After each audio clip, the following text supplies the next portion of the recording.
네. 그러면 작동이 안 돼서.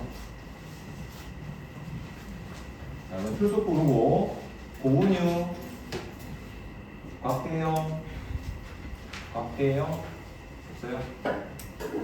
김가은, 김민아,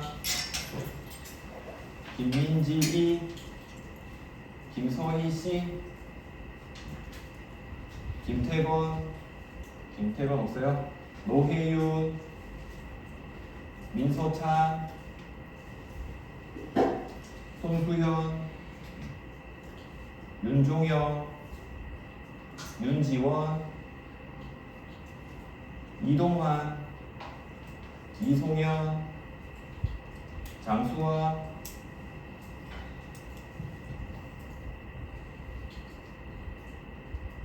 주동현, 최은석이, 최정훈, 홍석현, 윤정빈, 임용아. 이름 안 불린 사람? 이름? 허시원. 왜 없지? 허시원이지. 맞다. 이거랑 했고 또 없죠? 네.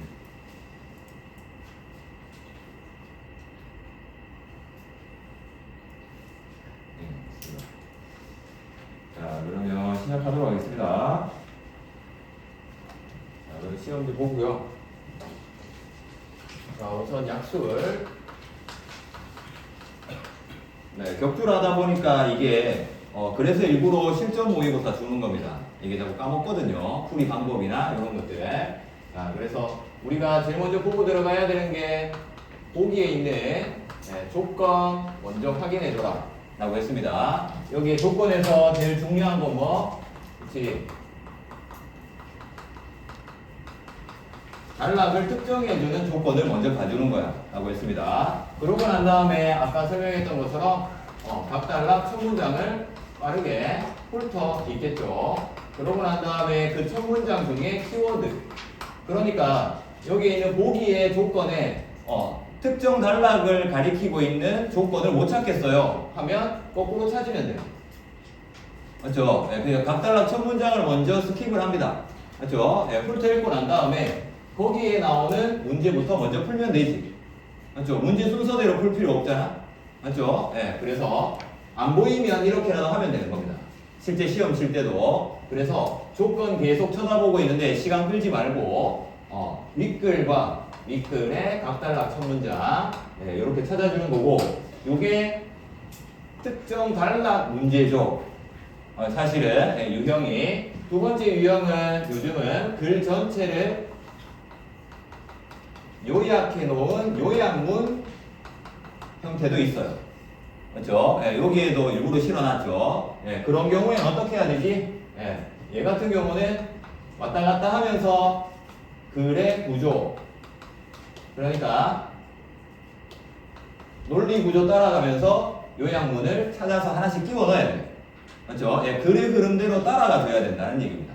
특정 단락 문제가 아니란 얘기죠. 그렇죠? 그래서 크게 유형이 두 가지라고 보면 됩니다. 이렇게 특정 단락 문제 그리고 요약문. 자, 그래서 이걸로 풀려고 하니까 얘가 자꾸 하나씩 나가요.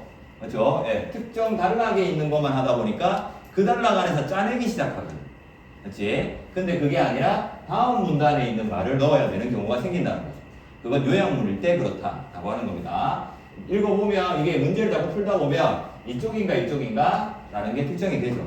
그렇죠? 그래서 그런 키워드들. 자, 그래서 글 전체인지 어떻게 아나요? 얘네들을 스킵하고 안다는 거지. 맞지? 훑어 읽어보면 이건 그 다음 문단을 찾아야 되는 거네 라고 생각을 해야 되는데 그 문단 안에만 머물지 말란 얘기입니다. 그래서 이렇게 찾아주는 것이고, 그 다음에 두 번째, 여기 안에 갔을 때는 방금 여기 있었던 것처럼 이거 논리 구조 찾아내는 겁니다. 그렇죠? 그래서 여기에서는 대립되는 거, 대립되는 게 결국에는 화제라고 했습니다. 이 대립되는 걸 기준으로 해서 얘가 기준이죠. 결국에 기준. 그래서 구분화면에 있는 거, 우리는 표 처리한다고 했습니다. 표 처리가 되고 그 표 처리에 따라서 확실하게 대립되는 거. 그래서 얘가 답이야. 라는 이 논리 구조가 나와줘야 됩니다. 구조 처리하는 거. 네, 논리입니다. 논리. 자, 그래서 우리는 논리 구조를 파악하기 위해서 윗글을 보는 거지, 윗글의 내용을 이해한다. 구조를 파악하면 이해가 된다.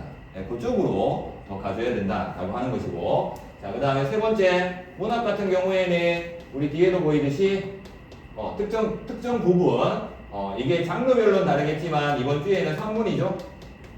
맞죠? 네, 산문이기 때문에 산문 같은 경우에는 인물, 사건, 배경, 인물 중심의 소설이 있습니다. 맞죠? 인물 중심의 소설. 거의 대부분 이따가 보면 알지만 이쪽은 어떤 사람이 말했냐가 표지입니다. 그렇지? 조건에서 누가 뭐라고 했다? 이게 표지란 말이에요. 그렇지? 할미가 뭐라고 했어? 그럼 할미 말하는 데만 찾아야 돼요. 그렇지? 고전 소설은 인물 중심입니다. 인물 중심, 인물 중심으로 파악해야 된다. 그 다음에 현대 소설 같은 경우에는 요게 작용을 하죠. 맞죠? 그리고 요게 나오죠. 맞죠? 사건 전개. 그래서 현대 소설 같은 경우에는 요런 부분들을 말해주는 거. 특히 서사구조, 여기에서는 사건 전개 방식이 요게 서사구조라고 부르는데, 이게 어려운 말이 아니라 여러분 알고 있어. 이렇게 해서 이렇게 그리잖아. 맞죠? 네, 발단 전개, 위기 절정 결말. 맞죠? 네, 그랬을 때에 조건에서는 어디를 가리키고 있냐는 거지. 그렇지? 그럼 위에서 이렇게 돼 있고 이렇게 중략이 걸려 있어. 그럼 얘는 결말이라는 거 알 수 있잖아. 맞죠? 네, 결말은 갈등이 뭐 하는 거야? 해소. 조건에 이런 말이 나오면 어디 부분을 읽어야 되는지 알 수 있다는 거지. 그렇지? 네, 요게 현대 소설에서 표지가 되는 부분이에요. 알겠죠? 그래서 소설 다 읽으면 풀 수 있어요. 그렇죠? 네, 다 읽으면 풀 수 있어. 네, 다 읽고 푸는 건 지금 약술에선 그렇게 좋은 방법은 아니라는 거야. 그렇지? 득점은 하겠지만 다른 문제를 다 버리는 거지. 그렇죠? 네, 그래서 그런 형태이기 때문에 우리가 실전 모의고사 칠 때에도 쌤이 얘기했죠. 30분을 끊어. 맞죠? 다 푸는 게 아니라 그럼 어떻게 해야 되지? 9문제잖아? 그러면 30분 안에 다 못 풀겠어. 9문제를 우선은 다 봐야지.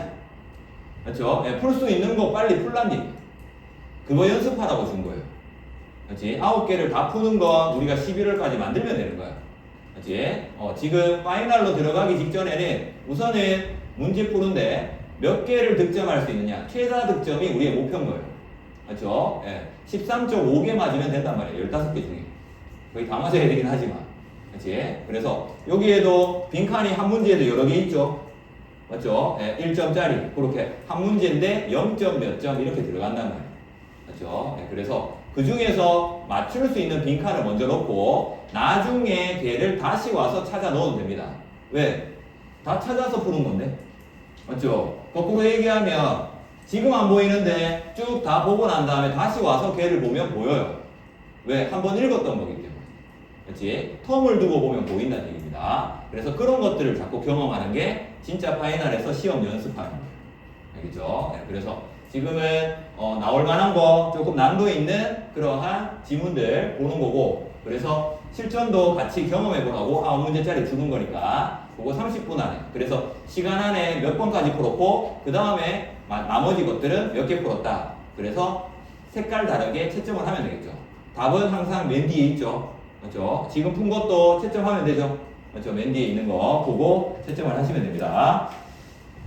자, 그래서 우리가 여기 찾는 거 결국에는 글에 있는 거 구조 처리합니다. 네, 그 다음에 그걸 통해서 우리가 이거 하자는 얘기입니다. 먼저 찾아 읽기를 해야 돼요. 찾아 읽기. 자, 왜 찾아 읽으려면 화제가 구분되어 있어야 돼. 라고 생각을 해야 되겠죠. 자, 그러면 이쪽에 있는 문제, 첫 번째 파이토크롬부터 한번 보겠습니다. 1번 문제입니다. 1번 문제의 조건. 자, 파이토크롬은 적색광과 근적의 선. 그래서 3번 문단을 봐야 되잖아. 맞죠? 예, 적색광과 근적의 선. 이게 나왔기 때문이죠. 맞죠? 예, 거기에다 네모 쳐보면. 그래서 얘 눈이 갔어. 각달락 첫 문장 앞에 있는 글을 읽어봤더니 빛은 식물이 광합성. 식물 종자에는 빛의 유무, 그 다음에 적색감과 근적에서. 그래서 3번 문단이네.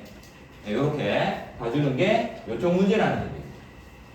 알겠죠? 네, 그래서 이거 특정 단락 문제는 신속하게 풀어주는 게 중요하겠죠? 맞죠? 네, 그래서 여기 부분을 봐주는 거고. 자, 그래 여기 한번 따라가 보게 되면 3번 문단에 자, 적색광과 근적에서 있다 라고 했고 광가역적이다. 이게 상호전환되는 거다 라고 했는데 여기에는 적색광 그리고 근적에서 이렇게 두 개 나와 있지만 녹색광 이런 게 아니지만 얘네들은 뭐란 얘기예요? 그치, 이거라고 생각을 하라고 했잖아. 이제 대립이다 라고 했습니다. 자, 적색광과 근적에선이기 때문이죠. 과라고 하는 것도 구분입니다. 구분된 건 대립되는 거. 대립되는 거. 그게 화제다 라고 생각하면 됩니다. 자, 그러면 이게 어떻게 되는 거지? 이렇게 쭉 가면서 그려지는 거죠. 줄 그으면 표출이 된다고 했습니다. 자, 따라 적고 복습할 때 혼자 다시 해봐야 됩니다. 여기 책에 리뷰라고 적혀 있어요. 네, 리뷰라고. 자, 그래서 그 리뷰 책을 이번 주에 먼저 하는 겁니다. 수업 시간에 했던 거 다시 한 번 더 해보는 연습. 자, 그래서 여기에서는 적색광 흡수 형태의 파이토크롬이라고 했습니다. 자, PR이 적색광 흡수 형태의 파이토크롬인데 얘가 적색광을 흡수하면 어떻게 된대? PFR이 된다고 했지. 그치? 그리고 근적외선 같은 경우에는 PFR인데 얘가 어떻게 된대? 근적외선을 흡수하면 PR이 된대. 그렇죠? 자, 이거는 이렇게 그리면 되는데 얘가 결국에는 이게 생명의 특징이에요. 예, 생명 지문이잖아. 그치? 생명의 특징은 뭐냐면 얘가 가만히 있지 않고 그러니까 처음과 끝이 있는 게 아니라 돌아다니죠. 맞죠? 예, 그러니까 우리 병원 가보면 어디가 아픈지 찾잖아. 맞죠? 암이 막 돌아다니지. 맞지? 여기를 끊어내면 여기가 막 아파. 이런 식이죠. 자, 그래서 돈단 말이야. 다시 말하면 얘를 돌릴 수 있잖아. 맞죠? 그러니까 이렇게 그리면 생명 그린 게 아니에요. 무슨 얘기냐? PR과 PFR이 있는데 생명의 그림은 이쪽으로 가는 게 있고 이쪽으로 가는 게 이게 이제 순환이죠. 맞지? 그러면 위에 PR이 PFR 되는 건 뭐야? 그치? 적색광을 먹으면 얘가 PFR이 된다는 얘기야. 맞죠? 밑에는 뭐지? 그 적색광을 먹은 PFR이 어떻게 되는 거야? 근적외선이 되는 게 근적외선을 먹으면 다시 PR이 된다는 거지. 그치? 이거를 뭐라고 불렀어요? 여기에 있는 두 번째 줄에 보면 상호 전환되는 거야. 이렇게 부르는 거지.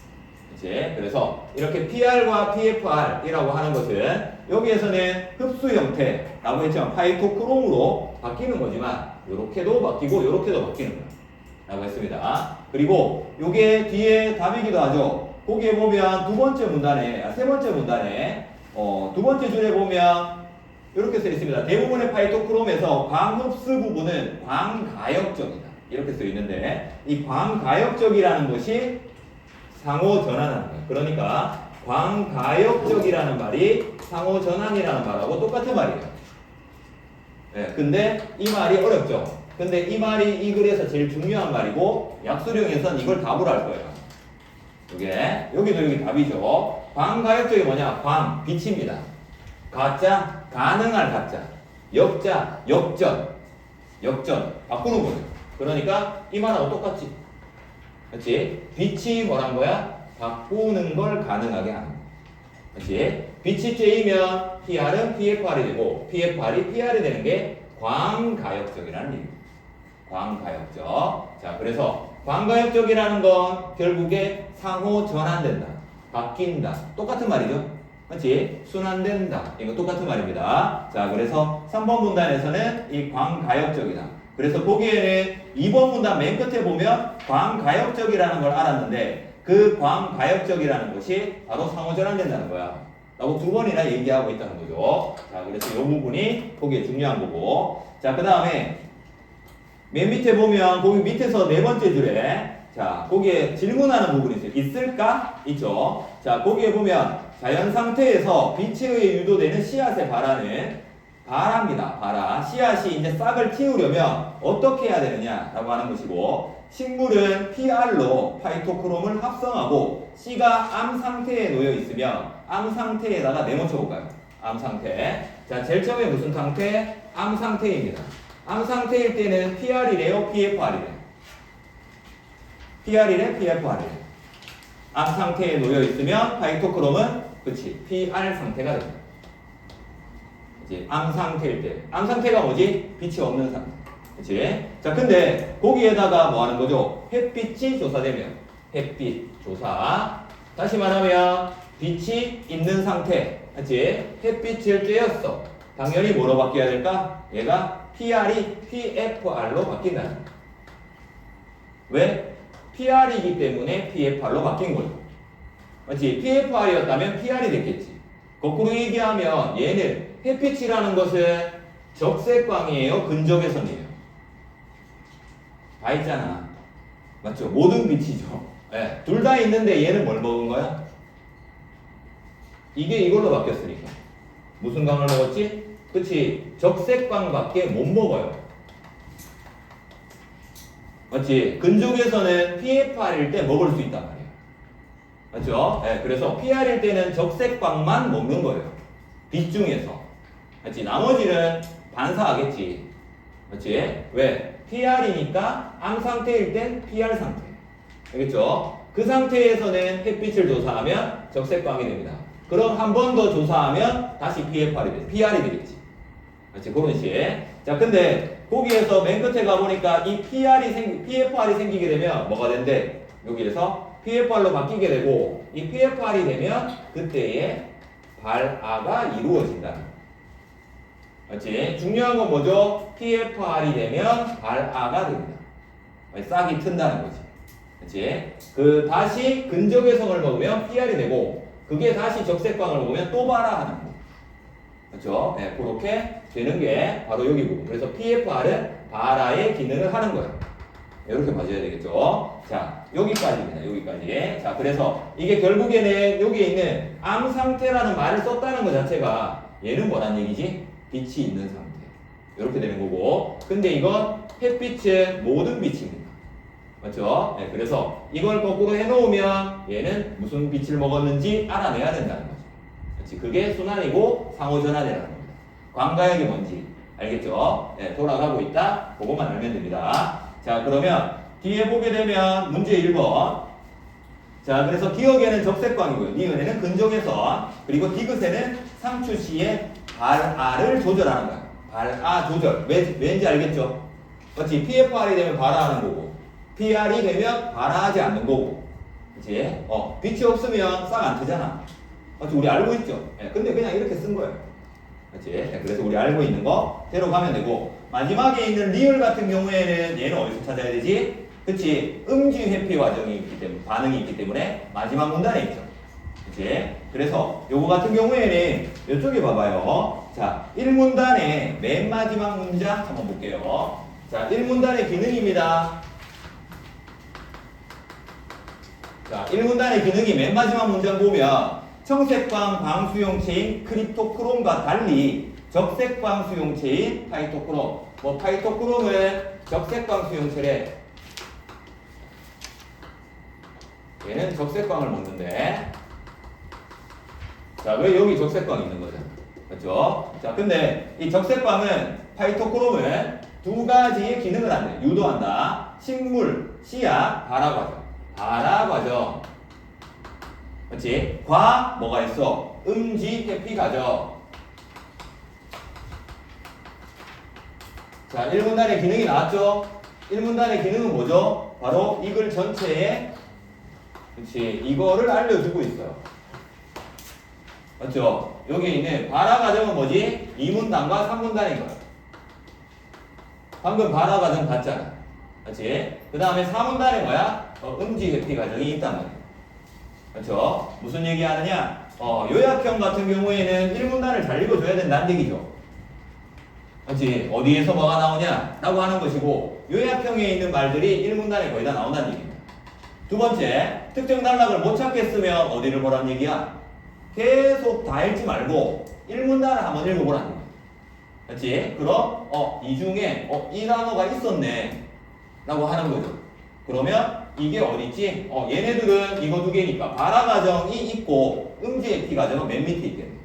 이렇게 가는 거죠. 왜? 각달라 첫 문장에 보면 음지의 피가정은 첫 문장이 없거든. 그렇지? 자, 그리고 여기에서 두 번째 2번 문단에 처음에 보면 식물 종자에는 빛의 유무가 발화의 영향. 우선 발화에 동그라미 쳐야 돼. 왜? 재진술이잖아. 맞죠? 네, 재진술. 발화에 대해 설명하는 거네. 맞지? 근데 여기에서는 빛의 유무가 발화에 영향을 미치냐 미치지 않냐. 이거 가지고 설명을 합니다. 빛의 유무가. 이 말이 뭐지? 빛의 유무가. 맞지? 네, 그게 결국에 이거죠. 맞지? 그 다음에 이쪽은 뭐지? 음지의 피가정은 거기에 보니까 밑에 네 번째 문단에 파이토크롬 시스템은 또한 식물에게 빛의 질에 대한 정보. 자, 빛의 질에 따라서 음지 회피를 하느냐. 그러니까 음지가 있으면 더 위로 올라가려고 하느냐.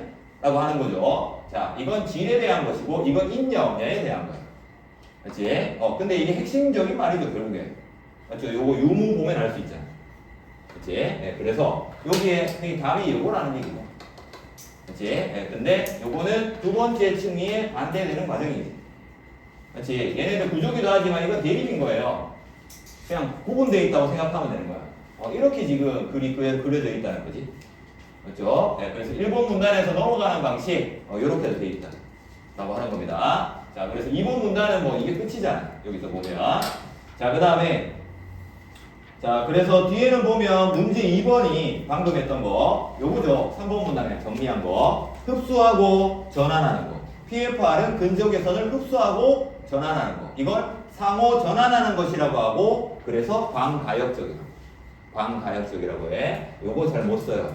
그렇죠? 네, 요거 중요한 말입니다. 자, 그래서 앞쪽에 있는 거 여기에 이런 식으로 쓴단 말이에요. 3번 문단의 두 번째 줄 보세요. 광흡수 부분은 광가역적으로. 거기 동그라미 쳐볼까요? 광가역적으로. 자, 답을 찾을 때 이런 문장 광가역적이라고 하는데 로 쉼표했잖아. 쉼표 세모 쳐봐요. 조사되는 빛의 파장에 따라 두 가지 형태로 상호전환된다. 이게 무슨 말이야? 광가역적이라는 것은 상호전환과 똑같은 말이라는 게 쉼표로 설명한 거야. 알겠지? 쉼표를. 그러니까 이렇게 써 있으면 이게 똑같은 말이구나라고 이해해야 돼. 뭔 말인지 알겠지? 이 쉼표의 의미. 자, 쉼표는 구분하는 의미도 있고요. 다시 말하면이라고 말하기도 하는 거예요. 맞지? 다시 말하면 즉 이거하고 똑같은 거예요. 그치? 요거 잘 봐줘야 돼요. 약술에서 요거. 이거 결국에는 국민대 문제도 이 문제예요. 다시 말하면 이렇게 돼 있잖아. 맞죠? 네, 그럼 어떻게 넣을래? 이거거든. 네, 약술의 기본입니다.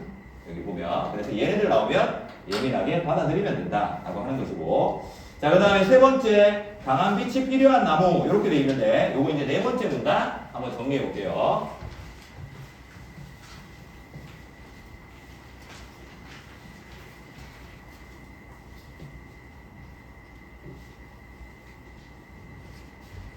자, 네 번째 문단은 빛의 질인데, 거기에 보면 세 번째 줄에 맨 끝에 보면 상대적으로 강한 빛이 필요한 나무 이렇게 돼 있어요.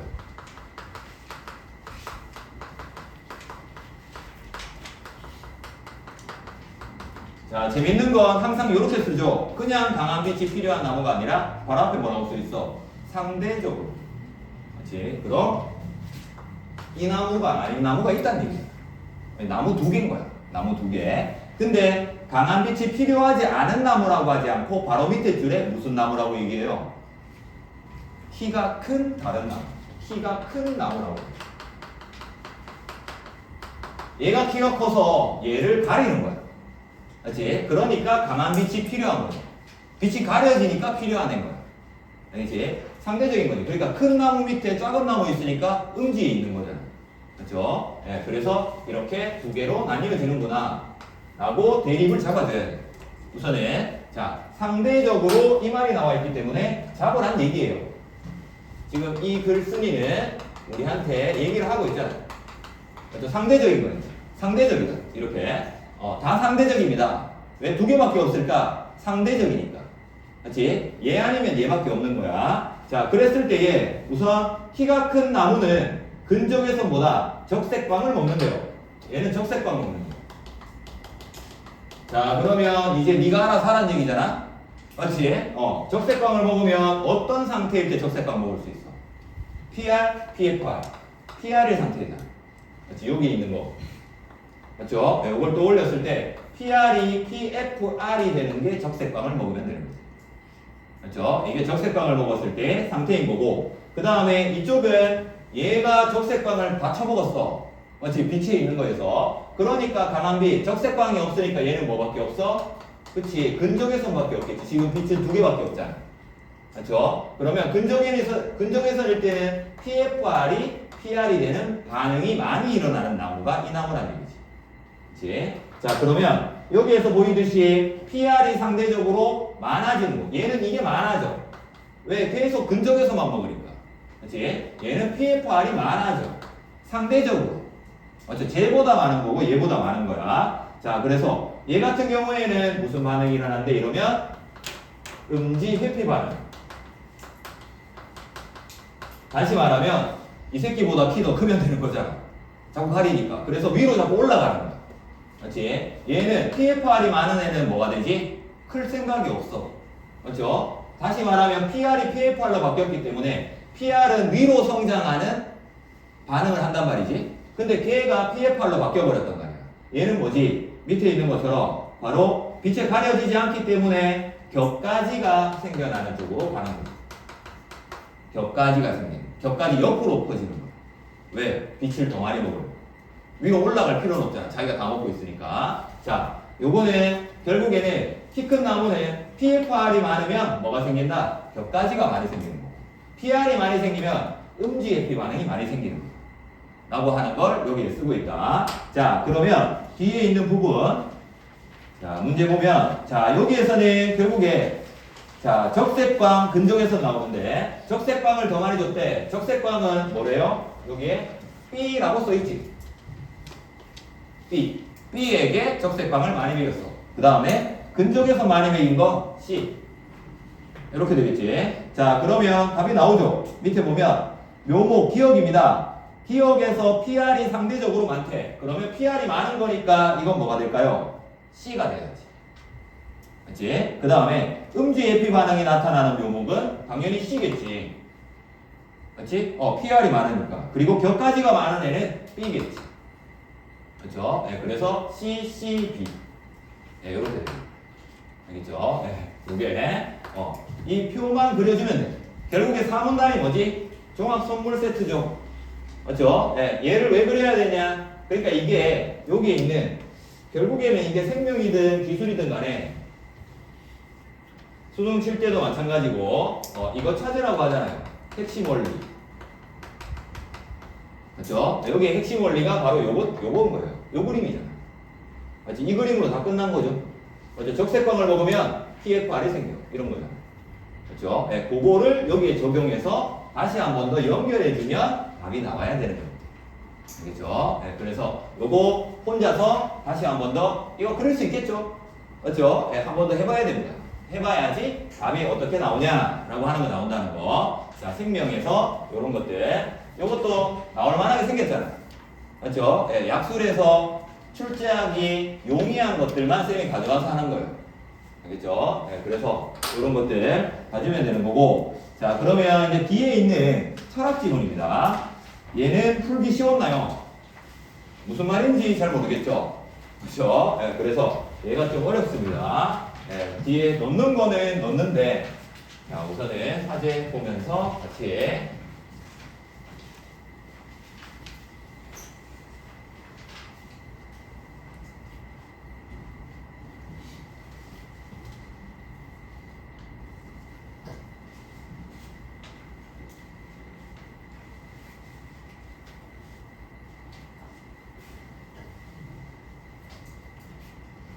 수학은 어떤지 모르겠지만 국어는 진짜 수능하고 좀 다릅니다. 맞죠? 해보면. 네, 그래서 수능의 글읽기랑 다르게 진행이 되기 때문에 이게 수능 하면서 뭐 하면 되겠지. 했다가 다시 공부하는 학생들 많아요. 그치? 그래서 이게 약간 그 괴리가 느껴져요. 수능 공부도 또 평소에 하잖아. 맞죠? 수능 칠 때 이렇게 또 읽고 있으면 안 돼요. 그렇지? 수능 칠 때 막 뜯어서 읽으면 혼나잖아. 그렇지? 글 구조 전체가 나와야 되거든. 근데 우리가 하는 것도 결국에 수능의 기초가 되긴 해요. 맞죠? 예, 구조를 보는 거니까. 예, 그래서 그것도 같이 커버할 수 있긴 합니다. 자, 그러면 이쪽에 있는 철학지문 같이 한번 볼게요. 4번 문제가 이게 요약형이에요. 요약형. 전체가 다 걸려 있는 거고, 특히 여기에서 여러분 기출 일부러 학교 기출을 일부러 쌤이 복원해서 주는 건데, 그거 보면 조건이 엄청 자세하게 걸려 있죠.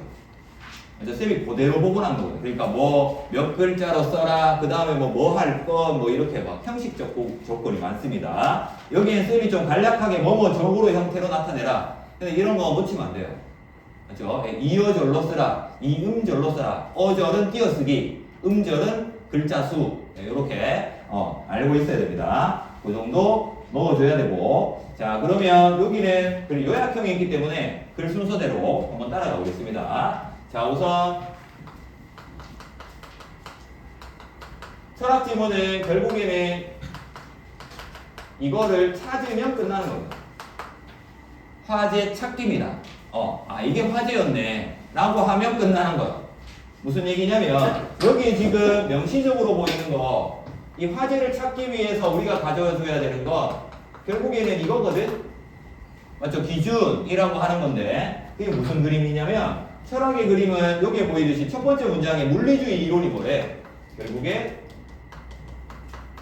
물리적 현상이라는 게 있고, 그렇죠? 이걸로 뭘 설명하는 거야?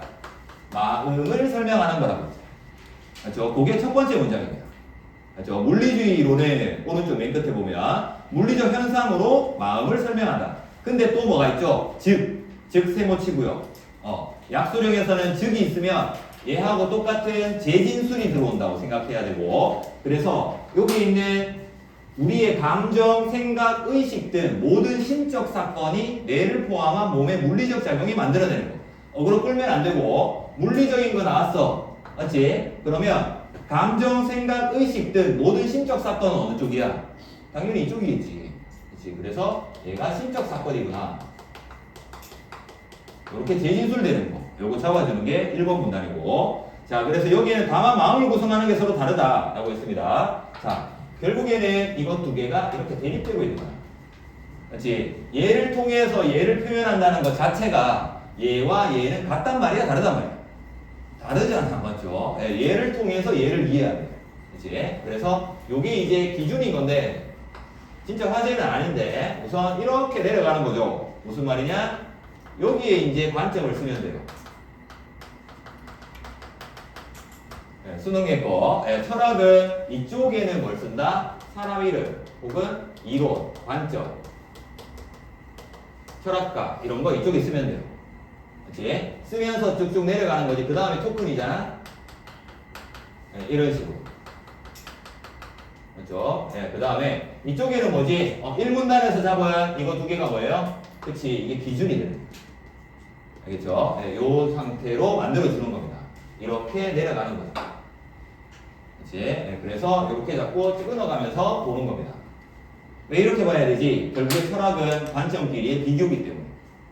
그쵸? 똑같은 틀에서 찾아줘야 됩니다. 자, 그러면 여기에 있는 2번 문단에 보면 유형 동일설은 특정 유형의 심적 사건에 동그라미 쳐야 되지.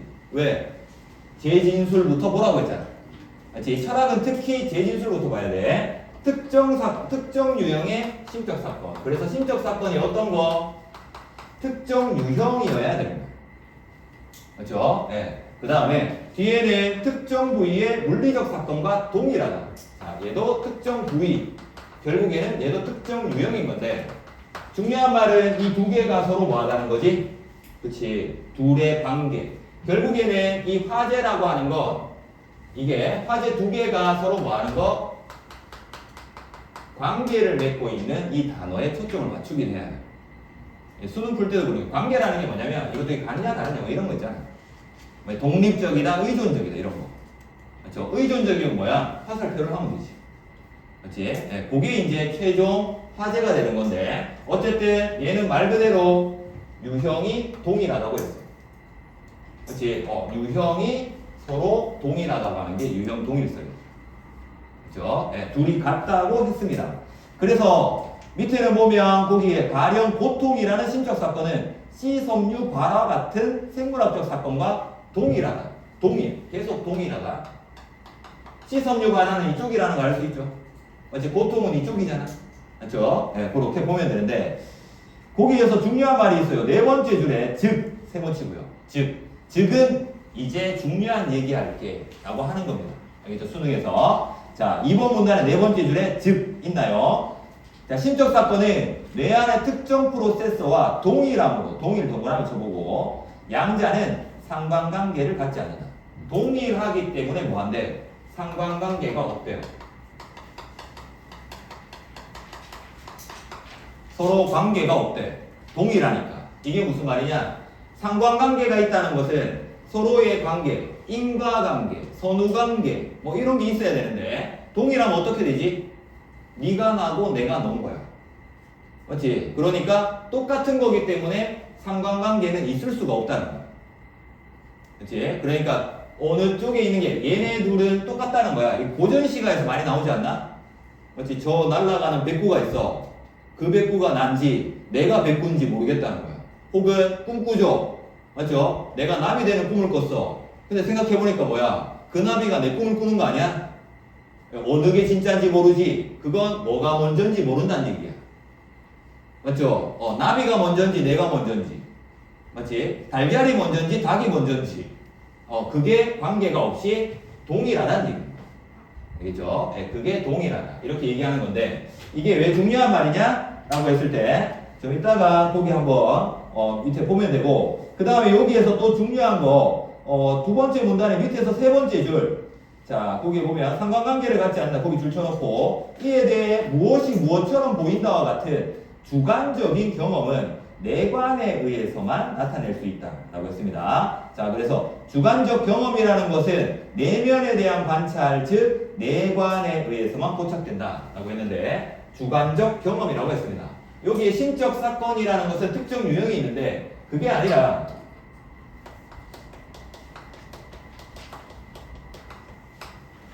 주관적 경험이라는 게 있고, 주관적 경험. 이건 내면에서만 볼 수 있는 그 내관에 의해서만 관찰된다. 내관으로만 관찰된다. 중요한 건 이것만으로 관찰된다. 이렇게 얘기합니다. 내관. 자, 그래서 이게 결국에는 안에 있는 거. 자기 자신. 예, 그래서 밑에는 보면 이 주관적 경험이기 때문에 중요한 말은 뭐냐면 이거기 때문이라고 얘기하는 거거든. 비판하는 게 주관이기 때문에 내관으로만 본다라고 했는데 마지막 문장에 보면 2번 문단에 물리적 실제인 다른 무엇을 통해 표현할 뿐 내관에 의해서만 관찰되는 경험은 존재하지 않는다.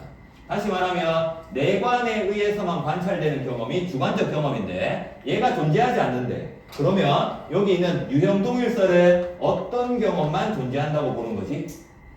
주관의 반대말이 뭐예요? 주관의 반대말은 알고 있잖아. 주관식, 객관식. 맞죠? 네. 얘는 객관적 경험만 있다고 얘기하는 게 물리적 현상으로 설명할 수 있다는 말과 똑같은 거예요. 알겠죠? 그러면 내관만 가지고 한다는 건 바로 반대말을 물리적 현상으로만 설명한다는 말하고 똑같은 말입니다. 그렇지? 그러면 이제 결론은 뭐가 되냐? 이 마음에 의한 심적 사건이라는 것은 이 사람은 주관이래, 객관이래? 유형동일설은 주관이 아니라 객관이라고 얘기하는 거죠. 그래서 이걸로 설명할 수 있다. 혹은 여기에서 뭐라 그래? 그걸 넘어서 둘은 같다라고 얘기하는 거지. 그래서 우리 마음속에 일어나는 감정 같은 것들은 그냥 심적 사건인 거야. 네, 그래서 그건 객관적으로 보여줄 수 있대. 네, 그래서 C섬유 발화 같은 걸로 보여줄 수 있다라고 하는 거죠. 그러니까 어떤 고통을 느끼게 되면 사람들은 똑같은 크기의 고통만 느껴야 되는 거지. 그렇지? 유형이 똑같으니까. 자, 근데 이게 어렵게 느껴지는 거 밑에 있는 토큰 동일설과 서로 비교하지 않아서 그래요. 이게 비교를 하면 조금 더 쉽게 되는데 이쪽에 보면 자, 이제 토큰으로 한번 가볼게요. 자, 토큰 동일설.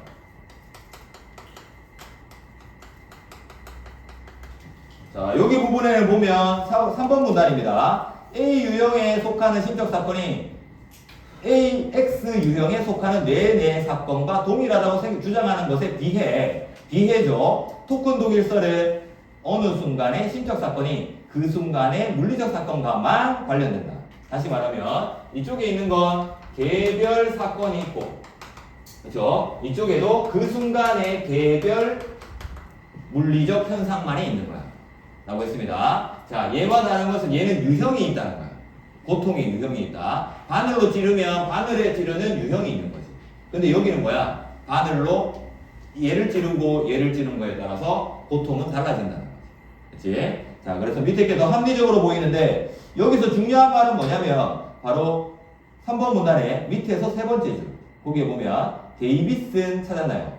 데이비슨은 물리적 사건을 뺀 순수한 심적 사건이란 존재할 수 없으며 심적 사건은 물리적 사건에 뭐한데?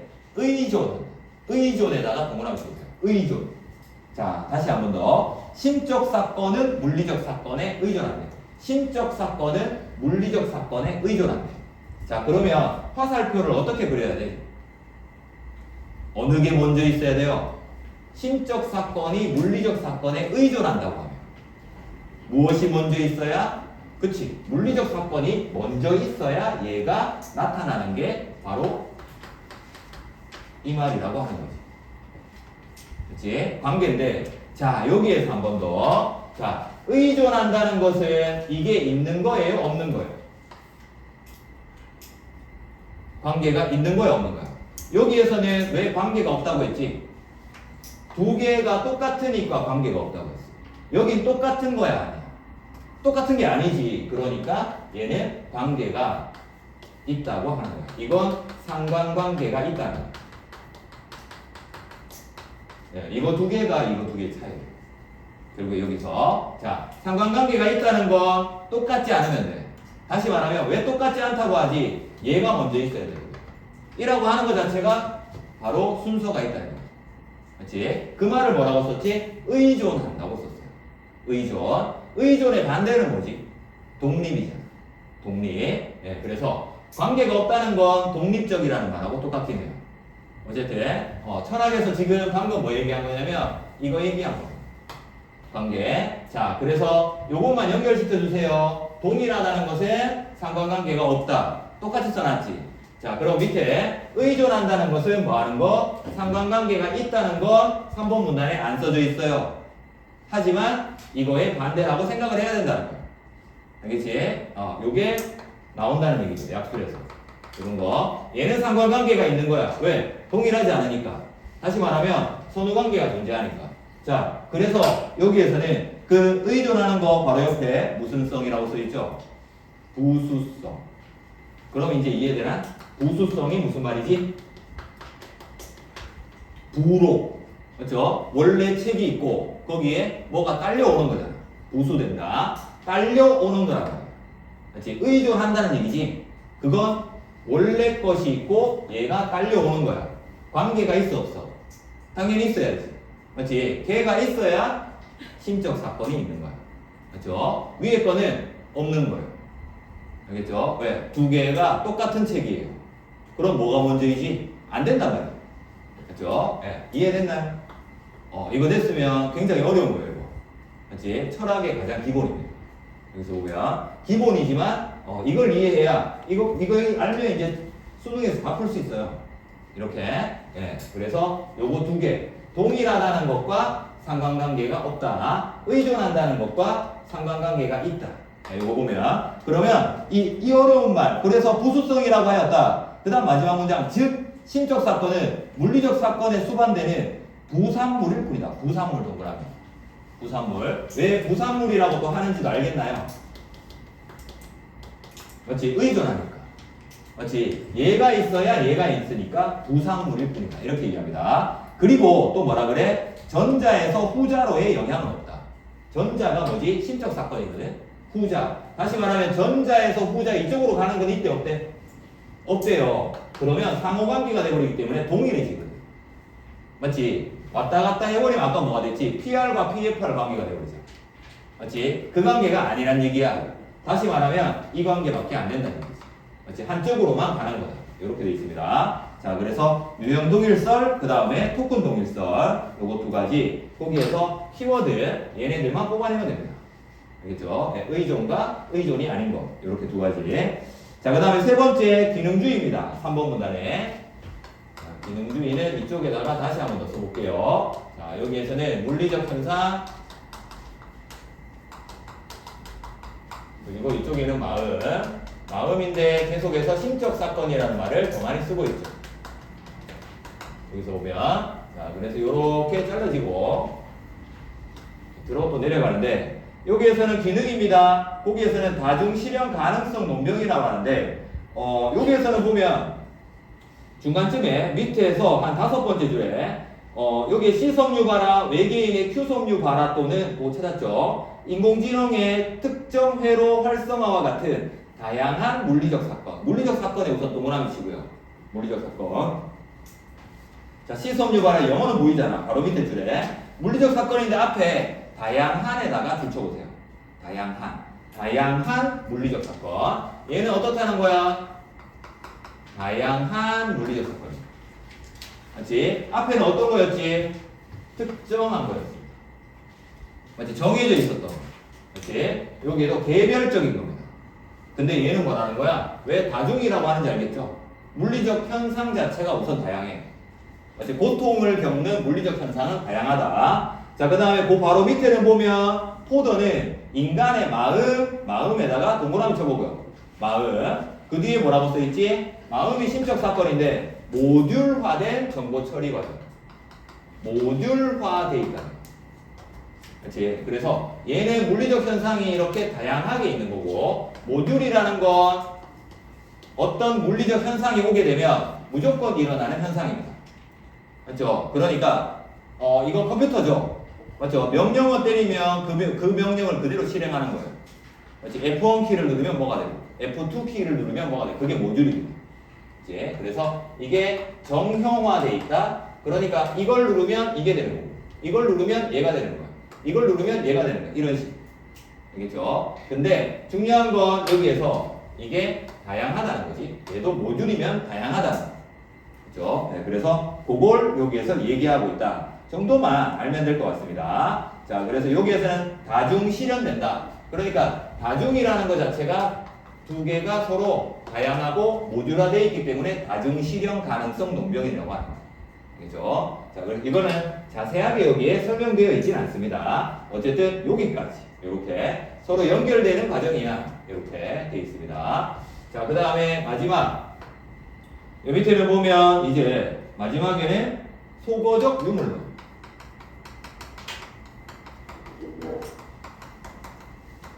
자, 여기에서 보면 결국에는 이거 두 개는 완전 대립이 되는 구조죠. 맞죠? 근데 둘의 공통점은 또 뭐였지? 둘은 어쨌든 동일하다. 동일하다. 이쪽은 뭐죠? 그게 동일한 게 아니라 기능에 따라서, 마음의 기능에 따라서 물리적 현상은 다양하게 일어나는 거라고 했습니다. 그 다음에 소거적 유물론 같은 경우에는 여기에서 위에 있는 세 개를 다 비판합니다.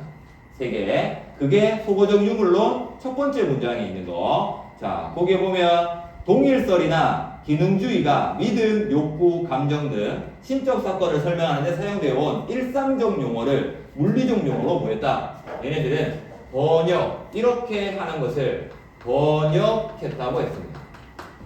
번역. 자, 일상 용어. 일상 용어가 우리가 보통 이런 거겠지. 물리 용어, 물리적 용어, 이게 C섬유 발화 이런 겁니다. 이걸로 바꾸는 걸 얘는 뭐라고 했다? 번역이라는 말을 썼어요. 첫 번째 문장에. 근데 그 바로 밑에 있는 거 달리 소거적 유물론은 이런 심리 용어를 폐기하고 물리적 언어로 뭐 해야 된대요? 이쪽으로 가는 걸 그치 번역이 아니라 대체해야 된다. 이 말이 여기에 보여요. 대체. 그래서 이거 두 개가 서로 대립되는 게 소거적 유물론과 앞에 있는 거의 차이예요. 이렇게 되어 있습니다. 자, 그래서 요거는 밑에 읽어보게 되면 번역이라는 건 뭐가 들어가기 때문에 번역하려면 읽은 사람, 그러니까 들은 사람의 여기에서는 요게 들어가죠. 해석. 듣는 사람마다 해석이 다르니까 번역하는 사람에 따라 작품의 내용이 달라져요. 그렇죠? 그러니까 이건 정확하지 않아? 정확하지 않아. 그래서 아예 완전 똑같이 바꿔버리는 거죠. 그렇죠? 고통이라고 하지 않고 시솜유 바라라는 말을 그대로 쓰라는 거지. 그렇지? 번역하지 마라 라고 하는 것이고, 그래서 거기에서는 부정확하다, 정확하다. 얘 위에 있는 걸 뭐라고 한다? 이건 부정확해. 왜? 해석이 들어가는 거야. 그럼 얘는 어떻다? 정확. 그래서 대체를 써야 돼. 이렇게 됩니다. 정확한 것과 부정확한 것. 대립이죠. 그렇죠? 번역을 하면 부정확해. 대체를 하면 정확해. 그래서 소거적 유물로는 대체를 해야 된다라고 했습니다. 자, 그래서 거기에 하나, 둘, 셋 마지막 문단 바로 위에 그 문단에 맨 밑에서 두 번째 줄 거기 보면 자 빨간색으로 보인다는 것 같은 있죠. 자기파에 대한 망막과 시신경의 반응과 같은 객관적 설명으로 대체할 수 있다. 객관적 설명. 객관적 설명은 어느 쪽? 객관적인 건 부정확한 거야, 정확한 거야? 객관. 객관이니까 당연히 이쪽이겠죠. 객관적 설명이 가능해집니다. 모든 사람이 똑같이 그건 맞아 라고 한다는 거죠. 그렇지? 이쪽은 그럼 뭐가 되지? 이거라고 얘기를 하고 있는 게 소거적 유물론이지. 그렇지? 반대. 자, 요게 변환되는 거고, 따라서 마지막 문장 내관을 통해서만 접근 가능하다고 여겨졌던 경험. 이게 무슨 경험이었죠? 아까 했던 거. 내관을 통해서만 보는 거 주관적 경험이라고 했죠. 그렇지? 여기에서는 주관적 경험 보기 한번 써볼까요? 그래서 내관을 통해서만 접근 가능하다고 여겨졌던 경험. 그 옆에다가 주관적 경험이라고 쓰고, 이것도 물리적 언어로 대체할 수 있다. 그러니까 주관적 경험, 주관적인 줄 알았던 이 경험도 결국에는 물리적 언어로 대체할 수 있다. 물리적 언어는 무슨 언어? 여기에 써있듯이 그치 이거. 그치? 그러니까 이건 다시 말하면 객관적으로 얘를 만들 수 있다. 그치? 주관적이라고 해도 객관적으로 설명할 수 있어. 여기에서는 주관적이라고 해도 물리적 현상으로 설명할 수 있어. 이 얘기인 거죠. 그치? 똑같은 얘기하고 있습니다. 이게 내관이라고 하는 거 바로 내관을 통해서만 경험할 수 있는 건 없다는 얘기입니다. 그렇죠? 네, 객관적으로 설명하는 거. 이렇게 돼 있고, 자 그래서 이 사람은 여기에서 정확, 부정확, 주관, 객관. 그렇죠? 요거 두 개인 거고, 이쪽에는 뭐죠? 상관관계 있다 없다. 요거 두 개. 결국에는 화제는 요겁니다. 요쪽의 화제, 이 화제는 상관관계가 있다 없다로 서로 나누어지는 거. 이쪽의 화제는 뭐지? 그렇지, 주관적이냐 객관적이냐가 화제입니다. 그렇죠? 크게 두 부분으로 보면 돼. 자, 그래서 제일 처음에 설명했던 것처럼 이게 화제가 아니라 이건 기준일 뿐이고 이걸 찾으면 끝난다고 하는 게 이 말이에요. 여기서 보면 이게 화제. 의존적이냐 동일하냐. 이렇게. 자, 그래서 얘네들 서로 자꾸 연결되죠. 동일한 것과 의존적인 건 사실 반대말이 우리는 그렇게 안 쓰잖아. 맞죠? 근데 이 글에서는 그렇게 쓰고 있다는 거예요. 그죠? 그 다음 여기에도 번역하는 것과 대체하는 건 원래 반대말이 아니에요. 근데 여기에서는 뭐라 그래? 번역하는 건 부정확하기 때문에 번역이라고. 그렇지? 대체하는 건 정확하니까. 왜? 얘는 객관적이고 얘는 주관적이고. 이렇게. 알겠죠? 그것만 머리에 남으면 풀 수 있습니다. 그렇죠? 이렇게 푸는 게 수능이긴 한데 어쨌든 여기 있는 글 요거는 조금 어렵습니다. 자, 그래서 뒤에는 그래도 이 구멍 넣는 건 쉽죠? 그렇죠? 그래도 접 들어가는 거. 자, 기억은 물리적 작용이죠. 그리고 심적 사건인 마음, 니은이 되는 거고, 디귿은 토큰이기 때문에 개별적이라고 해야 되죠. 그렇지? 토큰이니까 개별.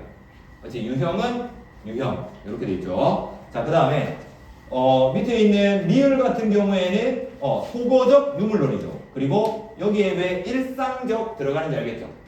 그렇죠? 심적 사건을 일상적인 것이라고 했습니다.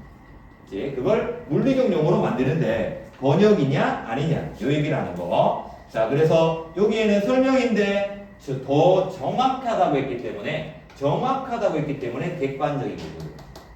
그렇지? 정확하니까 객관적인 거. 이제 그림 보이죠? 그렇죠? 부정확한 건 주관적인 거야. 대체하는 거야. 번역하는 거야. 이렇게 대체하는 거야. 이렇게 잘라줘요. 그죠? 예, 구조 처리. 한 번만 더 써보면 얘는 보일 겁니다. 이게 화제가. 자, 그 다음에 5번 문제. 요게 그 말이죠. 여기 보면 기억 바로 뒤에 뭐라고 써있지? 서로 관계가 없다. 맞지? 그러면 앞에 뭐라고 써야 돼? 관계가 없는 건 뭐 때문에? 그치? 요 말이 들어가요. 알겠지? 그러면 니은에는 뭐지? 부산물이라고 써놨어. 그럼 뭐라고 써야 돼? 부산물은 그치? 의존하는 거지. 그치? 부산물의 부자가 부수성의 부자예요. 그래서 부수하는 부산물 하면 안 돼. 동어반복이죠. 그죠? 그래서 의존하는 부산물. 이렇게 써야 되고. 자, 그 다음에 밑에 있는 문제 6번입니다.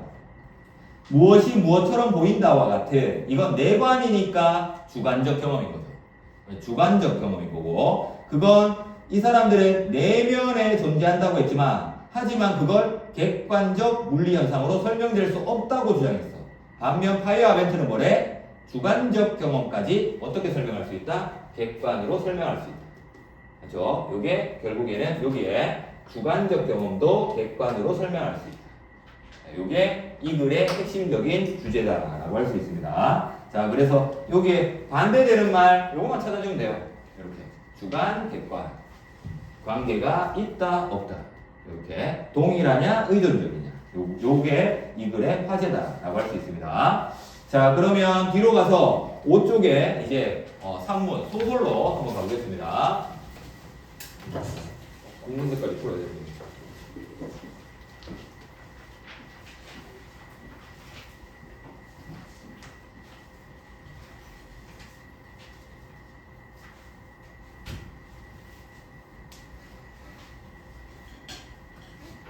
영상 찍히고 있나요?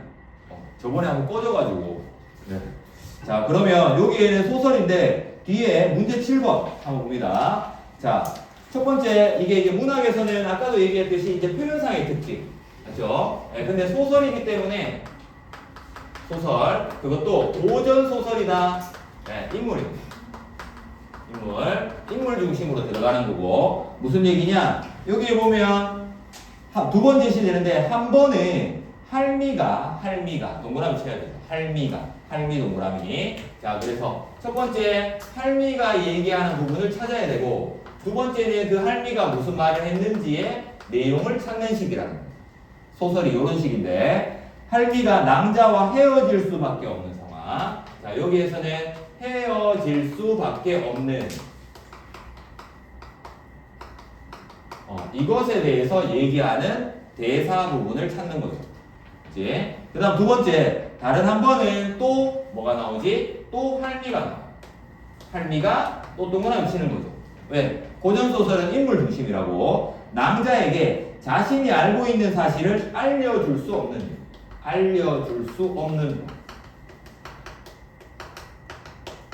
예, 이렇게 보는 거죠. 그치? 자, 그러고 난 다음에 앞으로 가봅니다. 여기서 자, 작품을 보게 되면 자, 여기에는 두 번째 줄에 보면 할미가 대답하기를 할미 동그라미 쳐야지. 그렇죠? 왜? 여기 부분에서 뭐 찾으면 돼? 헤어질 수밖에 없는 말을 하거나 알려줄 수 없는 이유를 설명하고 있으면 돼. 그렇죠? 네, 근데 여기에서는 나는 본시 천태산 마고선녀로 쭉 읽어봤자 이거 두 개 나오는 거 없어요. 맞죠? 자기가 뭔지 설명하고 있는 거지. 자, 그러니까 낭자가 이 말을 듣고 두 번째 하면서 말했다. 낭자 말하는 거 읽을 필요 없어. 지금. 자, 그 다음 밑에 보면 이에 할미가 위로하면 말했다. 할미 동그라미 쳐야지. 또 그러고 난 다음 뭐래요? 우리의 인연이 다한 거. 이게 뭐지? 인연이 다 이거잖아. 같이 헤어질 수밖에 없는 거. 그러고 난 다음에 두 어절자리 찾아보니까 두 번째 줄에 뭐가 있어? 그치? 하늘의 명이라는 게 나오네. 그치? 정답 후보 떴단 말이야. 그쵸? 이것 때문에 헤어질 수밖에 없다라고 했는데 자, 그러고 난 다음에 두 번째 있는 얘도 찾아보면 되잖아. 알려줄 수밖에 없는 이유. 그러면 또 할미를 찾는 거야. 그 밑에 보니까 남자가 크게 놀라 말하기를 하니 할미가 말했다. 찾았나요? 할미 동그라미 치고 아직 서로 만나보실 때가 아닌데 내가 어찌 하늘의 명을 어길 수 있겠나이까.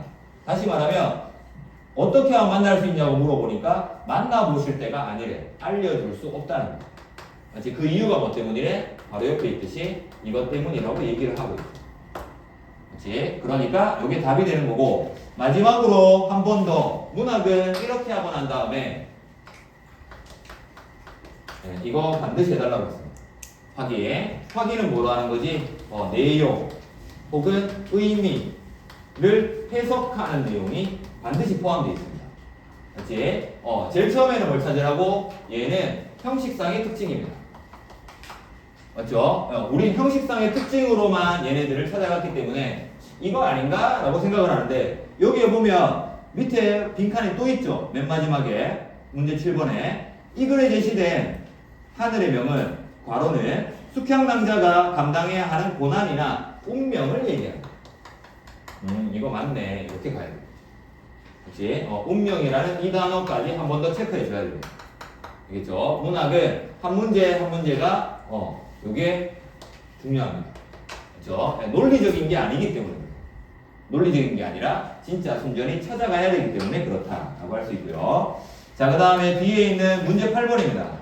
자, 여기에서는 첫 번째 기억입니다. 근데 여기에서도 인물 나와야 되지. 월궁항하의 명을 받아요. 월궁항하의 명. 월궁항하의 동그라미 쳐야 되지.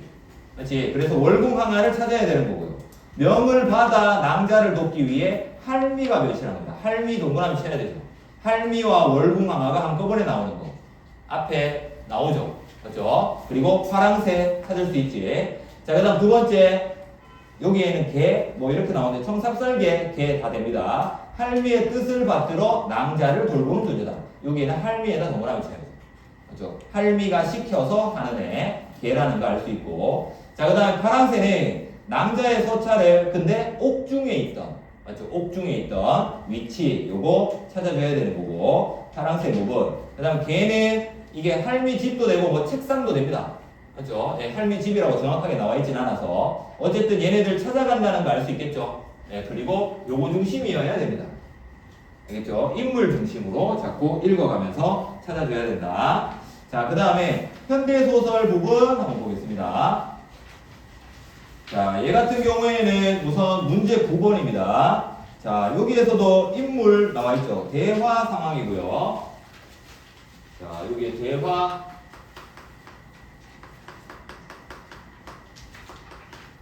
자, 대화 상황에서는 이게 형식, 표현상의 특징이라고 했을 때 결국에는 이게 의도를 드러내주는 단어가 있어요. 그게 뭐냐면 기억에는 보면 무슨 단어? 반박. 반박의 형식을 지니고 있는 애를 찾는 거예요. 여기에서 일섭은 자신이 알고 있는 사례를 구체적으로 제시하며 손 박사의 의견을 반박하고 있다. 반박하는데 뭘 제시하고 있대? 사례를 들어서 반박한다는 거지. 알겠죠? 자, 그래서 이게 대화 장면을 이렇게 A로 묶는 문제들이 요즘 문학에 많이 출제되죠. 그랬을 때는 요겁니다. 대화 상황. 알겠죠? 네, 그래서 보기에서는 요런 거. 그러면 밑에 있는 것도 줄칠 수 있겠지? 니은 같은 경우에 어디에 줄쳐야 되지? 그치? 질문에다가 줄치는 거죠. 맨들이 나오잖아. 맞죠? 이게 형식이란 말이야. 그 다음에 디귿에는 뭐가 나오지? 그치? 답변하고 있는 걸 찾아야겠네. 거꾸로 읽어야 된다는 얘기죠. 맞죠? 거꾸로. 자, 그 다음에 리을에서는 뭐라고 있는 거? 지적하고 있는 거. 그렇죠? 네, 근데 이건 답이 아니죠. 네, 직접 인용 이게 없기 때문이죠. 직접 인용은 어떤 게 직접 인용이지? 직접 인용? 요게 들어가야 돼요. 그렇죠? 네, 큰 따옴표나 작은 따옴표. 어쨌든 따온다는 말이 있어요. 따옴표가 직접 인용이다. 자, 그 다음에 미음 같은 경우에는 뭐가 들어가야 되지? 문제를 언급하며 번유에 가까운 걸 유도하고 이렇게 있죠. 유도, 번유. 이런 말을 쓰고 있습니다.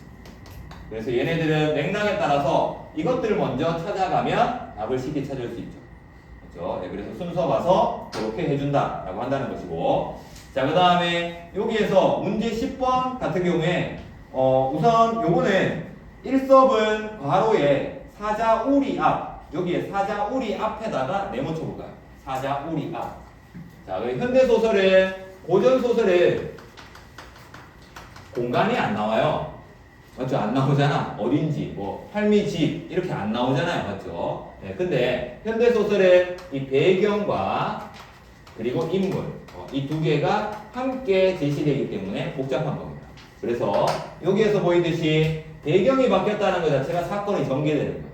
그렇지? 그래서, 여기에 있는 것처럼, 사자우리 앞에 있는 사건을 찾아야 되는 거예요. 그렇지? 사자 우리 앞에 있는 거. 자, 그 다음 두 번째, 거기에서는 일섭이 아니라 사람들의 동그라미 쳐야 돼요. 그렇죠? 네, 사람들이라는 인물이 나와야 됩니다. 그리고 사자 우리 앞이라는 배경이 나와야 됩니다. 이거 두 개가 같이 있는 걸 뭐라고 하지? 그걸 사건이라고 얘기하는 거예요.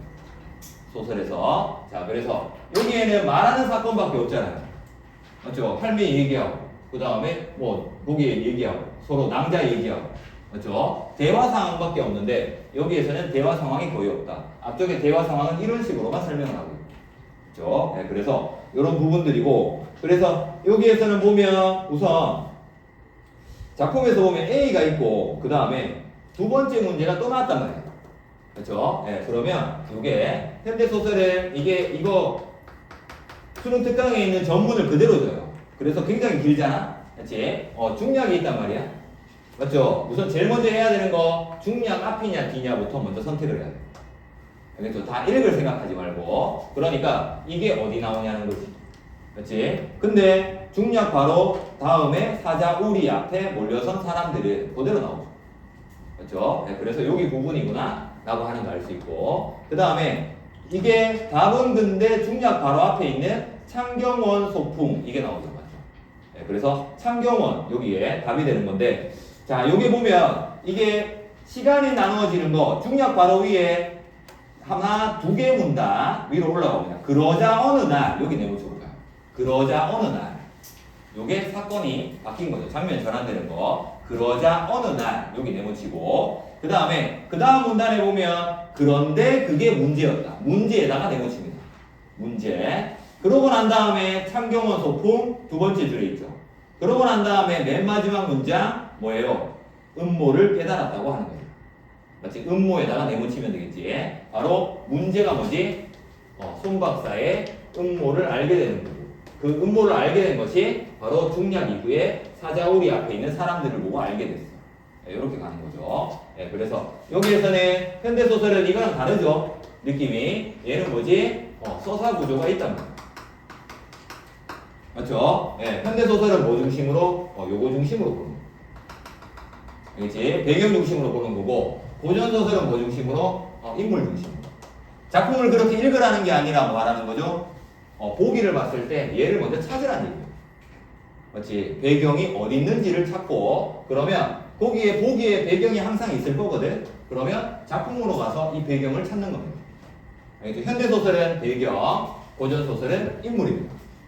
알겠죠? 3문에서. 자, 소설은 다 읽으면 풀 수 있어요. 네, 찾아야 됩니다. 찾아야 돼. 우리가 연습해야 되는 건 찾기 연습입니다. 찾기 연습. 자, 그래서 다 읽어버리면 당연히 찾으니까 그렇게 풀지 않도록 그렇게 주의하시면 되고. 자, 그 다음에 10쪽입니다. 자, 얘는 그래도 할만하죠. 이제 표처리 연습해보라고 이거 준 건데. 그렇죠? 예, 네, 이제 그려지죠. 약간. 자, 요게 익숙해져 보자 라는 측면에서 한번 그려보고 넘어가도록 하겠습니다. 자, 철학은 앞으로 계속 할 거니까 너무 걱정하지 말고, 네.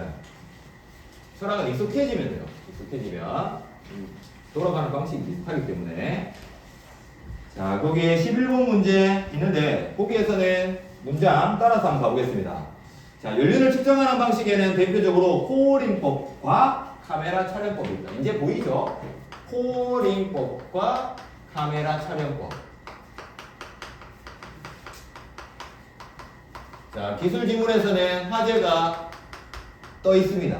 맞죠? 네, 두 개를 서로 비교하겠구나. 네, 이렇게 보면 되죠. 맞죠? 네, 여기 그려질 거고. 그래서 여기에는 코어링법을 밑에 보이듯이 코어를 채취하는 게 코어링법입니다. 코어 채취. 그러면 얘는 여기 있는 카메라 촬영법 같은 경우에는 이게 반대잖아. 그렇죠? 네, 이렇게. 자, 그래서 얘 같은 경우에는 연속 촬영을 한다는 거예요. 거기에는 그대로 쓰면 이렇게 돼 있죠. 연륜을 연속적으로 촬영한 후에 측정하는 거다. 그래서 표면이 노출되어 있는 경우에는 코어를 채취하는 거니까 여기 있는 것처럼 연륜이 노출되어 있는 경우에는, 노출이 가능한 경우에는 코어링법을 쓰면 돼. 이렇게 돼 있죠. 근데 이쪽에 있는 것처럼 카메라 촬영법이에요. 이게 거꾸로 돼 있죠. 얘가 연륜이 노출되는 경우에는 연속 촬영을 하니까 카메라 촬영법을 쓰면 돼. 하지만 그렇지 않은 경우, 다시 말하면 노출이 안 돼 있는 경우에는 코어링법을 쓸 수밖에 없어. 노출 안 돼 있으니까 거꾸로 얘기하면 똑같은 말이지. 채취 왜 하는데? 밖에 안 보이니까 채취하는 거 아니야. 그치? 네, 그렇게 봐주면 되고, 촬영은 어떻게 하는데? 나와 있으니까 그냥 촬영하는 거야. 그렇죠? 네, 그렇게 봐주면 될 것 같습니다. 자, 그래서 이쪽에는 노출이 안 돼 있는 게 여기 보이는 것처럼 목재 건축물. 이런 것들이 여기 있는 코어링법에서 쓰는 거고, 연륜이 노출이 잘 돼 있는 거 여기에는 공예품. 네, 이런 것들이 여기에서 쓰인다. 카메라 촬영법이 주로 사용된다 라고 했습니다. 자, 그래서 노출이 안 되는 거 목재 건축물, 얘네들 연결하면 되는 거고요. 자, 그 다음에 밑에는, 그래서 이쪽에는 보면 이 목재 건축물 같은 경우에는 여기에 대부분 변재나 나무 껍질 이런 게 붙어 있다. 하지만 대부분의 목공예품은 심재를 주로 사용하므로 변재 일부가 제거되어 있다. 그래서 얘 같은 경우에는 심재를 사용하기 때문에 변재가 일부 없어진다. 맞죠? 심재가 나이트에 보면 안쪽에 있는 게 심재, 바깥에 있는 게 변두리라는 변재, 변두리 변자. 네, 그래서 변재를 쓰는데 얘를 가지고 공예품을 만들다 보니까 얘네들은 깎아버린 거죠. 그렇죠? 그래서 없어졌다. 이런 얘기를 하는 거고. 자, 그래서 여기에서는 그 변재 일부가 제거되어 마지막 나이트를 확인할 수 없다. 결국에 변재가 무슨 얘기지? 마지막 나이트라는 얘기지. 확인할 수 없는 건 변재가 없어서라고 얘기하니까. 그렇죠? 그래서 마지막 나이트가 있어야지 위에 있는 것처럼 벌채 연도를 확인할 수 있다. 자, 그러면 여기 있는 얘 같은 경우에는 나무 껍질과 변재가 있기 때문에 측정을 하면 정확하게 측정할 수 있다면. 그치? 그러면 얘는 변재가 없으면 어떻게 측정을 한대? 정확하지 않겠죠. 그치? 그래서 이쪽에서는 얘는 이렇게 측정을 한다. 추정을 할 수밖에 없다. 라고 하는 거. 자, 그래서 여기 있는 것처럼 결국에 측정하는데 정확하려면 얘가 있어야 된다는 걸 알 수 있겠지. 근데 이거 두 개 똑같은 말이라는 거 알 수 있겠죠. 나무 껍질이 마지막 나이트 아닌가? 그렇죠? 마지막 나이트. 마지막 나이테가 똑같은 거니까 나무 껍질이 되겠지.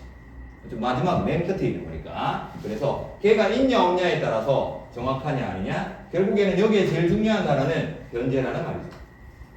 그렇지? 변재가 있냐 없냐. 이게 중요하다. 있으면 정확하고 없으면 추정을 할 수밖에 없다. 얘가 몇 개 더 있을 거야 라고 추정을 한다 라고 하는 겁니다. 자, 그래서 거기에 답은, 기억은 코어링법, 그리고 니은은 카메라. 자, 그 다음에 디귿은 건축물에 위에 이쪽에 있는 것처럼. 자, 그 다음에 정확한 벌채 연도, 그리고 목재 건축물, 그리고 변재 때문이야. 변재 때문이야. 나무 껍질. 이렇게 봐주면 됩니다. 자, 그러면 고전 소설 한 번 더. 여기에는 사건 전개 방식 12번 문제 보면, 자, 거기 일어난 순서 이렇게 씁니다. 거기에다 시간 순서라고 한번 써보세요. 시간 순서. 자, 고전 소설은 시간 순서대로 흘러가는데 중요한 건 뭐냐면, 우선 첫 번째, 이게 글 전체를 지금 두고 얘기하잖아. 그렇지? 그러면 제일 먼저 잘라야 되는 건 뭘까요? 작품이 잘려 있잖아. 이거 중심으로. 그렇죠? 그러니까 다나 다라 마가 있으면 중략 전과 후로 우선 잘라야 됩니다. 맞죠? 작품에서. 그랬을 때에 여기에 보면 중략 후에는 누가 나와요? 임장군이 나오는데. 그렇죠? 네, 그 다음에 중략 전에는 누가 나와? 여기에 보이는 것처럼 호장도 나오고 쳐들어오죠. 그리고 박씨와 개화가 그 호장들을 처치하는 거. 그 내용이죠. 결국에는 이게 지금 고전 소설이기 때문에 뭐 중심으로 지금 설명하고 있어요? 이건 기본이에요. 맞죠? 인물 중심으로 보는 거. 누가 출연했냐? 이거 중요한 건데, 여기 자르는 건데, 결국에는 여기에 보니까 라가 맨 뒤에 나와야 된다는 얘기죠. 그렇지? 왜 라는 거기에 보면 라가 아니라 다. 다는 거기에 보면 임장군이 이렇게 나옵니다. 그렇죠? 네, 그래서 다는 이미 끝난 거야. 맨 마지막에 있는 거야. 그렇게 가져야 되고, 그 다음에는 이제 나가, 마라, 다. 요게 나오는데, 그 순서가 되는 것은 여기에 보이는 것처럼 가와 나입니다. 가와 나는 둘 다 뭐예요? 호장, 호구. 그러니까 호자가 오랑캐거든. 호장, 호구. 이 조선을 침략하는 거예요. 그렇죠? 네, 조선을 침략해야 뭐 하는 거죠? 이걸 받겠죠. 그렇지. 그러니까 항복을 받겠지. 예, 그 순서는 맞죠? 그러니까 침략하고 난 다음에 항서받는 거예요. 예, 그래서 여기에 침략하는 게 뭐지? 나고 얘가 갑니다. 논리상으로 이런 거고 이것도 이따가 읽어보면 나오죠. 그렇지? 그 다음에 이제 우리가 정리해야 되는 게 라하고 마인 거야. 여기에. 자, 그래서 라 같은 경우에는 뭐죠? 박씨가 하는 거고. 마 같은 경우에는 인물 누가 하는 거지? 개화가 공격해서 죽이는 거예요. 그렇죠? 네, 그래서 박씨가 하는 부분이냐, 개화가 하는 부분이 먼저냐. 요것만 확인해 주면 됩니다. 여기서. 자, 그래서 요 임장근 우선 벌려내야 돼. 그렇지? 그 다음에 인물 중심으로 이렇게 찾아준다는 거. 네, 그래서 고전소설은 이거 중심이다. 자꾸 생각을 해줘야 돼. 인물 중심이다. 요걸 찾아가 준다. 이렇게 봐주면 되는 거고. 자, 그래서 여기는 앞쪽으로 그래서 가보게 되면 여기에서는 우리가 찾아야 되는 건 뭐지? 박씨가 먼저냐, 개화가 먼저냐. 그렇지? 박씨와 개화만 찾으면 되는데 거기에서 보면 첫 번째 문장은 호장이고요. 호장. 두 번째 문장에 보니까 박씨가 한 게 아니라 뭐였어? 개화에게 명해. 이렇게 돼 있죠. 개화에게 명했으니까 네 번째 줄에 뭐가 돼? 불에 타 죽은 자가 이로 헤아릴 수 없다. 누가 이렇게 만들었지? 개화가 만든 거예요. 그렇죠? 개화가 죽인 거예요. 그래서 마가 먼저인 거고 그 다음에 박씨가 나오게 된 거죠. 이제 그래서 거기에 보면 개화에게 명해서 불에 타 죽게 되고 그러면서 용벌대가 얘기하죠. 우리가 군사를 일으켜 조선에 나온 뒤 맞죠? 침략했다. 그 다음에 피 한 방울 묻히지 않고 호통 소리 한 번에 조선의 항복 맞죠? 네, 여기 용벌대가 얘기하는 부분에서 나오는 거고 자, 그 다음에 그 밑에 한우가 통곡하고는 이거 필요 없죠. 우리가 지금 보고 싶은 건 박씨와 개화 중에 누가 먼저냐인데 개화가 나오는 거 봤단 말이야. 그럼 박씨가 하는 걸 여기 찾아야겠지. 자, 박씨가 하는 것은 그 밑에 보면 저 밑에 11쪽의 맨 밑에서 그 말하는 부분 있죠. 호장들이 여러 번 애걸하니 박씨가 그제야 주령을 걷고 크게 꾸짖어 말했다. 그제야 라고 하는 게 박씨가 여기서 처음 출연하는 거예요. 그렇죠? 그래서 박씨가 여기에서는 마지막에 출연한다. 자, 그래서 여기에는 나 침략하고 그 다음에 항서받고 그 다음에 개화가 다 죽여버리고 박씨가 마지막 끝판대장으로 출연하는 거예요. 그러고 난 다음에 중략 뒤에는 뭐가 되지? 바로 임장군 다 이렇게 나오는 거예요. 알겠죠? 네, 그래서 이 거꾸로예요. 중략부터 먼저 자르고 그 다음에 인물 중심으로 이렇게 가준다. 라고 하는 겁니다. 자, 그래서 이런 문제도 바로 출제되니까 봐주면 되고 자, 그 다음에 여기에는 우의정 집 후원입니다. 3어절을 넣었어야 돼요. 3어절. 우의정 이렇게만 쓰면 3음절이죠. 3음절. 네, 그래서 그것들 헷갈리면 안 된다라고 하는 거. 자, 그러면 마지막으로 국민대 문제 한번 보겠습니다. 얘는 생소한 거니까. 자, 우선 여기에 보면 우선 가와 나 이렇게 서로 문제에서도 보면 쓰는 단어가 상응한다 이런 말 쓰죠. 상응한다. 그래서 이게 또 옛날에 유행했던 그러니까 이게 그냥 자기들이 출제하는 게 아니라 옛날 수능이 국어 영역이 아니라 언어 영역일 때는 다나 다라 마 이렇게 돼 있었습니다. 그리고 내신에서 출제되는 것처럼 방금 이런 거 순서를 똑바로 만들어라 그런 문제도 나올 수 있어요. 여기서 보면 근데 독서 같은 경우에 다음 주에는 이제 문학을 한번 풀어볼 텐데 문학도 이런 식이긴 한데 문학은 가에는 작품이 나오고 나에는 비평문이 나옵니다. 그러고 난 다음에 나에다가 구멍을 뚫어요. 여기도 구멍 뚫는 식이에요. 맞지? 그래서 그 시어에 해당하는 거 찾아 써라. 다시 말하면 여기에도 가나다 이렇게 나오지만 얘네들끼리 서로 대응되는 걸 찾는 거예요. 대응되는 거. 결국에는 이 대응되는 것은 내용상으로 대응되는 걸 찾기는 굉장히 까다롭습니다. 그래서 이게 부분정수 있니 뒤에 막 써놨잖아요. 그게 왜 그러냐면 결국에는 이렇게 각각 처리하라는 얘기입니다. 각각 처리해놓고 서로 뭐 하라는 얘기지? 연결 지어보라는 얘기예요. 여기서 보면. 자, 그러면 우리 할 수 있어요. 이게 더 쉬워. 사실은. 거기에 두 번째, 가의 두 번째 문단 한번 볼게요. 자, 예술 제도론자에 따르면 예술 작품은 예술가와 감상자의 활동의 어떤 기본적인 규칙과 절차에 따라. 규칙과 절차, 동그라미 쳐볼까요? 규칙과 절차. 자, 그러면 이 문단에서 규칙과 절차가 나머지 두 번이나 더 나와요. 한번 동그라미 쳐볼까요? 규칙과 절차만. 맨 마지막에 보면 나오죠. 그렇죠? 네, 규칙과 절차에 의해 움직인다는 점에서 사회적 제도라고 한다. 규칙적 절차는 예술 작품을 가능해 하는 기본적인 요소다. 이렇게 돼 있죠. 자, 결국에는 이 규칙적 절차라고 하는 게 뭐지?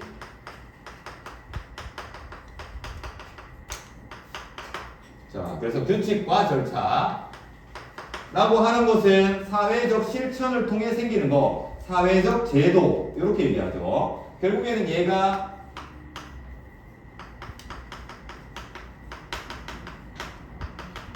이런 걸 만드는 거라고 합니다. 그래서 거기에서는 보면 기억 한번 읽어볼게요. 기억에 똑같은 걸 찾으라고 했으니까 어떤 것을 예술작품으로 만들어주는 사회적 질서, 질서니까 이게 이쪽에도 해당이 되겠지. 규칙과 절차니까. 그렇죠? 그 질서들의 특징을 파악하면 그 특징 등을 기준으로 만드는 거예요. 자, 그래서 여기 있는 규칙과 절차라는 이 질서에 뭐를 만드는 거? 제도 실천을 위해서는 기준을 만들어줘야 된다는 거예요. 알겠죠? 네, 그래서 여기에는 규칙과 절차는 질서와 똑같은 말이죠. 그렇죠? 규칙과 절차, 질서를 만드는 거, 제도를 만들고 실천하게 만드는 것, 그 질서를 기준으로 삼아서 만드는 거죠. 실천하게. 자, 어쨌든 이 똑같은 말이에요. 이게. 자, 그러면 이 기준에 따라서 이것과 이것을 구분해 보라고 했어요. 그렇죠? 네, 그리고 그 비예술을 구분하는 건데 여기에 기억의 첫 번째 문제는 뭐야? 바로 예술에 상응하는 애는 누구냐? 라고 하는 거죠. 그렇죠? 네, 결국에는 여기서 뭐 찾으라는 거지? 이거를 찾아서 쓰면 안 되지. 그치? 이게 있냐 없냐? 이렇게 들어가줘야 되는 거고. 자, 그러면 여기에서 보면 나의 첫 번째 문단입니다. 나의 첫 번째 문단. 자, 거기에서 답이 나오는 건데, 자, 나에서는 보면 첫 번째 문장, 거기에는 지나가고, 쿠는 지배하는 과학적 패러다임이라는 개념을 도입하여 과학의 개념 및 이론 변화를 설명했다. 그가 사용한 패러다임이라고 하는 것을 쭉 가보면 여기 패러다임이 우선 네모치고요. 그 다음에 어느 일정한 시기에 일단의 과학자 공동체에게 보편적으로 인식된 이론적 틀. 자, 틀, 동그라미, 체계, 동그라미, 그리고 집합체, 이런 것들이다. 자, 그러면 패러다임이라고 하는 것은 어느 쪽이죠? 여기에 보이는 것처럼 틀, 그 다음에 체계, 집합체라고 했습니다. 그게 바로 얘란 얘기지. 맞죠? 틀, 집합체. 다시 말하면 패러다임은 여기다가 쓸 수 있는 거예요. 그치? 그러면 그 패러다임은 기준이란 얘기예요. 이 패러다임에 따라서 예술과 비예술을 나눌 수 있다는 거지. 그치? 그래서 패러다임을 쓰면 부분점수가 있는 거예요. 부분점수. 패러다임에 속하는 건 예술이고 속하지 않는 건 비예술인 거거든.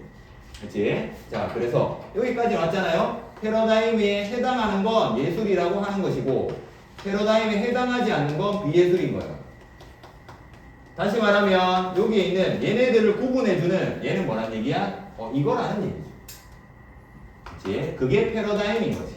여기서 보면 얘를 어떻게 끼워 넣었지? 자, 가에서는 뭐라고 했다? 제도 실천이라고 했던 걸 나에서는 틀과 체계라고 했어. 자, 지금 이거 하는 거예요.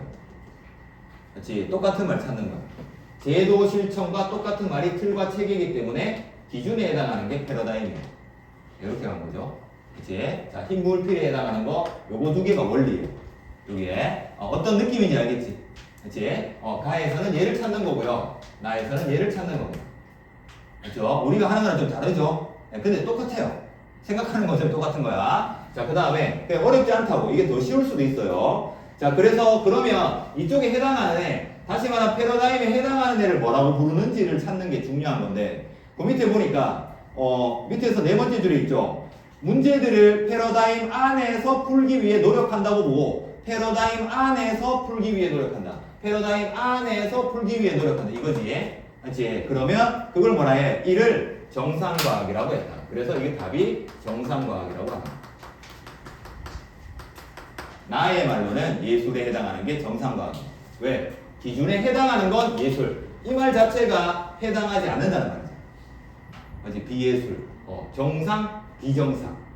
그렇지? 네, 그렇게 얘기하는 겁니다. 그래서 여기 밑에는 보면 마지막 문장에 그러나 여기 한번 볼까요? 그러나 기존의 패러다임이 더 이상 변칙적인 상황에 대처할 능력이 없는 것으로 판단될 때 과학혁명이 일어납니다.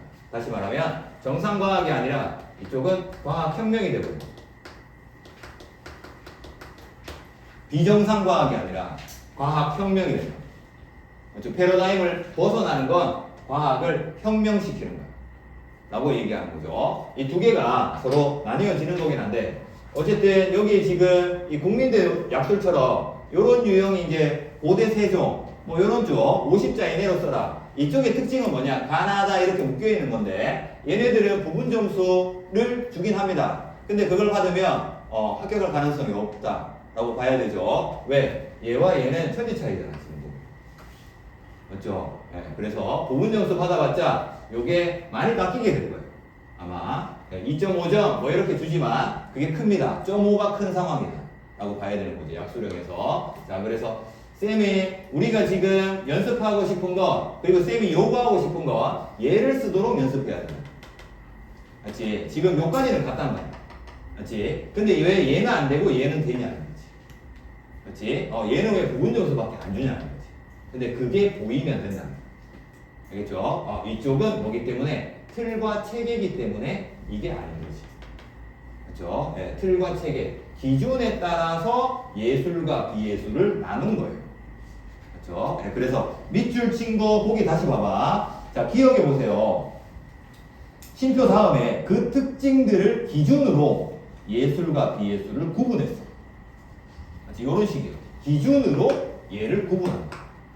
그치? 그래서 기준에 해당하는 애가 얘인 거고 예술은 얘인 거야. 이렇게 됩니다. 오케이. 자, 그래서 패러다임에 해당하는 거 이렇게 쓰면 부분 점수라는 얘기예요. 그죠? 자, 그 다음에 두 번째 여기에 있는 천동설에 대응하는 예술사적 용어를 다해서 찾아서라. 이거는 뭐 구상미술 찾으면 되는데 좀 이따가 하는 거예요. 그래서 이것도 대상 재현이 아니라 여기 보세요. 자, 마지막 문단에 있죠. 마지막 문단에 마지막 문장입니다. 거기 보면 다해. 거기에 보면 뭐라고 써있지? 말레비치는 대상의 재현이 회화의 순수한 미적 가치를 타락시킨다고 믿었기 때문에 그래서 대상의 재현도 나쁜 건 맞아. 근데 실제로 있거나 상상할 수 있는 사물을 사실적으로 표현하는 구상미술이라는 말이 있기 때문에 얘가 더 정확한 말이라는 거예요. 그렇죠? 구상미술을 부정한 거예요. 그게 구상미술은 무슨 특징이 있어서 대상을 재현한다는 특징이 있기 때문에 이렇게 가는 거죠. 그래서 대상을 재현하는 건 나빠. 근데 그걸 나타내는 게 구상미술이야. 이렇게 된다는 거. 그래서 이게 명확한 여기에도 보면 문제에 뭐라고 써있죠? 자꾸 용어를 쓰라고 되어 있죠. 맞죠? 1번 보기 봐봐요. 예술에 상응하는 용어를 쓰시오. 2번도 보면 용어를 쓰시오. 이렇게 되어 있어요. 대상의 재현은 용어가 아니에요. 그래서 부분 점수인 거야. 이런 식입니다. 그래서 다 왔는데 틀리게 되는 게 이쪽 영역이 굉장히 많다는 겁니다. 네, 그래서 부분 점수 받으면 정말 피눈물 나는 거예요. 다 풀었는데, 맞죠? 그래서 조금의 디테일이 더 필요한 게 이쪽 영역이다. 그래서 문학은 이게 더 골 때려요. 네, 얘도 될 것 같고 얘도 될 것 같고 막 이런 거야. 네, 그래서 이것처럼 이렇게 구분하는 방식, 자꾸 그거를 연습하는 거고. 마지막으로 이론과 관찰, 요것만 하고 마칠게요. 자, 나의 두 번째 문단만 보면 됩니다. 자, 이게 어떤 식이냐면, 자, 따라가면서 이거 보면, 그러니까 문장 구조를 끼워 맞추면 돼요. 문장 구조. 그러니까 계속 널어가면서 써보는 것도 방식인데, 쿤의 이러한 주장은 과학이 합리적인 체계를 가진 학문이 아님을 드러냈고, 그래서 체계가 아니랍니다. 그래서 과학이 귀납적이라는 생각을 뒤바꿨답니다. 우선 과학이 귀납적이라는 생각 여기다가 줄쳐볼까요? 과학이 귀납적이다.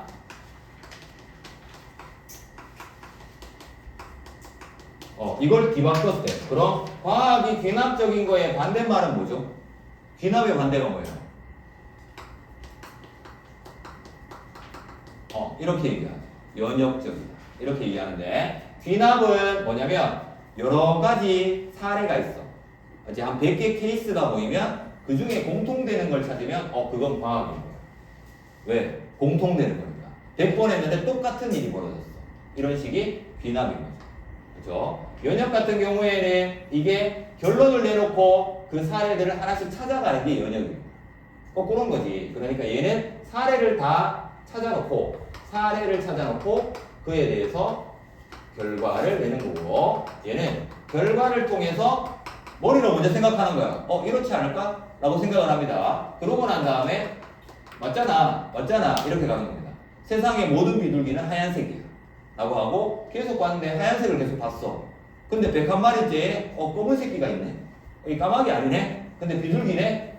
그러면 이걸 또 바꿔야 되는 거지. 그런 식의 어쨌든 방향이 다르다 라고 봐줘야 되는 거고. 자, 그래 귀납적이라는 생각을 뒤바꿨다. 자, 그 다음에 후는 과학혁명으로 패러다임이 바뀌면 이 패러다임에 따라, 여기 이렇게 봅니다. 이 패러다임에 따라 과학적 관찰이 달라진다 라고 했습니다. 자, 그래서 여기 보면 뒤에 관찰이라는 말이 나와 있기 때문에 이 문장이 우선 중요한 겁니다.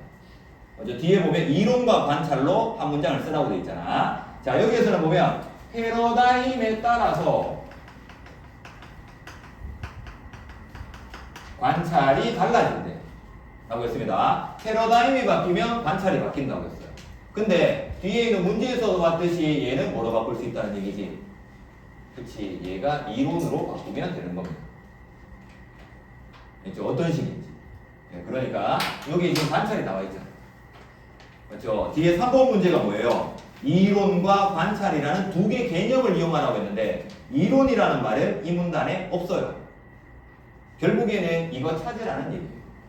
문장 50자 쓰는 게 중요한 게 아니에요. 그렇지? 그러면 여기는 뭐야? 이론이 바뀌면 관찰이 바뀐다고 했어요. 결과가 바뀌면 사례가 바뀌는 거예요. 그렇지? 그럼 이거 거꾸로 쓰면, 얘는 거꾸로 쓰면 어떻게 될까요? 얘는 이게 먼저 와야 되겠지. 그렇지? 관찰이 바뀌면 뭐가 바뀌는 거야? 이론이 바뀌는 거야. 그치? 네, 그것만. 그러니까 뒤바꿨다. 그냥 귀납적이다, 연역적이다 이 말 몰라도 돼요. 뒤바꿨다. 뒤바꿨다는 건 이쪽을 여기에 있는 푼이 얘기하는 거고 그 거꾸로가 이쪽이라는 얘기지. 그치? 그래서 여기 그러면 맨 마지막에 있는 문장 딕을 다시 말하면 있어요. 맞지? 그 바로 앞에 있는 거 한번 보면 이것은 경험주의적 사고방식의 전도라고 할 수 있다. 전도 동그라미 쳐볼까요? 전도한 게 뭐지? 이 말 아닌가? 맞죠? 뒤바꿨다는 말입니다. 그래서 이쪽 이 약술 쪽이 이쪽 그 가나다 쪽이 약간 용어 같은 것들은 조금 이게 비슷하다고 알면 되는데 전도되었다. 그렇지? 주객 전도 이런 걸 들어봤죠? 주인과 손님이 뒤바꿔졌다 이렇게 얘기하는 거. 자, 뒤바뀌었다 똑같은 말입니다. 결국에는 얘가 답이에요. 이렇게 관찰을 통해 이론을 결정하는 것이 아니라 이론을 통해 관찰이 결정된다. 그게 답입니다. 여기 보면 자 결국에는 뭐 집어넣는 거였지? 요거 집어넣는 게 여기 핵심이었어요. 여기서 시작해서 첫 번째 관찰이라는 게 똑같은 게 있네? 이거부터 찾아야 돼요. 이건 무조건 줍니다. 여기서 그럼 이론은 안 줬잖아? 이론에 해당하는 문장을 그 문장 안에서 패러다임에 끼워 넣으면 돼. 이게 첫 번째로 해야 되는 생각. 두 번째는 뭐지? 이쪽을 뒤바꿨으니까 요걸 써주면 됩니다. 그쵸? 요거까지 가야지 완전한 문장이 되는 거. 이쪽만 쓰면 어떻게 돼? 부분 점수. 그 말이 되겠죠. 그러니까 여기에서 보면 밑줄 부분은 바로 앞에 있는 거. 전도되는 게 나와야 되거든. 맞지? 전도된 후만 나오면 안 되고 전도는 뭐지? 전과 후가 다 나와야 되는 게 완전한 문장인 거예요. 그래서 이걸 50자 이렇게 쓰라고 하는 거예요. 그렇죠? 약간 요거 느낌은 알겠죠? 50자에 너무 뭉갤 필요는 없어요. 어차피 우리 보고 논술하라는 게 아니라 그러니까 우리가 해왔던 약술이랑 비슷하죠? 그렇지? 빈칸 넣기잖아. 그렇지? 얘를 찾아서 굉장히 좀 자세히 읽어줘야 돼요. 양으로 때리는 데가 아니에요. 그렇지? 한 문단을 제대로 그 논리 구조 잡아주는 거. 약간 좀 스타일이 다르죠. 그렇죠? 근데 우리가 약술 공부한다고 하면 이쪽 영역에 있는 대학도 써야 됩니다. 같이 섞어서 써줘야 되고. 그래서 그 상위에 이번에 국민대도 들어왔으니까 이것도 연습해보는 거죠. 어제 해보는 거야. 그렇죠? 그래서 이쪽이 더 잘 될 수도 있습니다. 그렇죠? 오히려. 그래서 다른 사람들은 이거 연습 안 하면 이거 못 풀어요. 약술이 원래 그런 식이긴 하죠. 앞에 있는 가천대도 마찬가지. 그죠? 무작정 빨리 푼다고 해서 되는 것들이 아니라 논리적인 구조 찾아서 만드는 거니까. 자, 그래서 여기 있는 것들, 국민대는 다음 주에는 문학 가지고 한 번 더 해볼 거고, 그래서 매주 한 문제씩 이렇게 끼워가지고 한번 해보겠습니다. 너무, 나 안 쓸 건데 이 생각하지 마. 열어둬야 돼요. 입시는 언제 어떻게 바뀔지 몰라. 그렇죠? 그래서 내가 뭐 최저 맞출 수도 있잖아. 맞죠? 어떻게 될지 모르기 때문에 그런 상황을 다 열어놓고 대비를 철저하게 해가도록 하겠습니다.